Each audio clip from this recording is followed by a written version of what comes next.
So I've got my pack of cards here. And playing cards were originally used before tarot cards. They're older, and so fortune tellings would have been done with these traditionally. So I can give you a reading, and we'll do it with the cards this way up so we can see what we're going to get. But I need your birthday. So what is your birthday? 7th of July. The 7th of July. Okay, so this is how you work out which cards correlate to you specifically.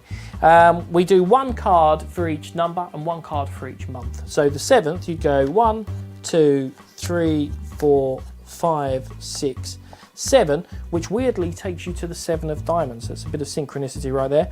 And then July, so you go January, February, March, April, May, June, and July. And that takes you to 2 cards, right? So you've ended up with the 7 of diamonds and the 8 of hearts. You've seen the cards are different, so you know if your birthday had been different, we'd have got different results. And you've ended up with 2 cards at random. Now, in truth, it's probably no different from, if I just spread these out and you'd taken out like 2 cards at random, it'd probably been pretty much the same. But because it's used your birthday and the deck ties in with the calendar, it feels a bit more like these cards are drawn to you specifically. So I can tell you what they mean if you're interested. The 7 of diamonds means an ideal financial situation. So that might mean that something's going to happen where money isn't going to be a concern. Maybe not forever, but it indicates a good piece of fortune.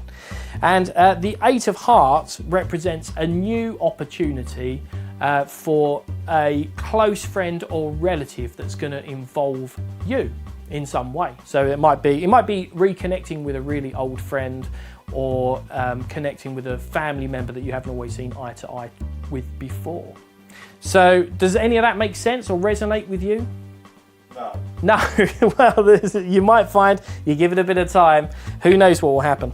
And weirdly, I had a feeling that we would end up with these, because I've done a lot of these readings lately, and sometimes you just get a really good sense. I had a feeling you'd end up with these cards, and on your birthday, the 7th of July. So maybe there is something in this after all, but probably not.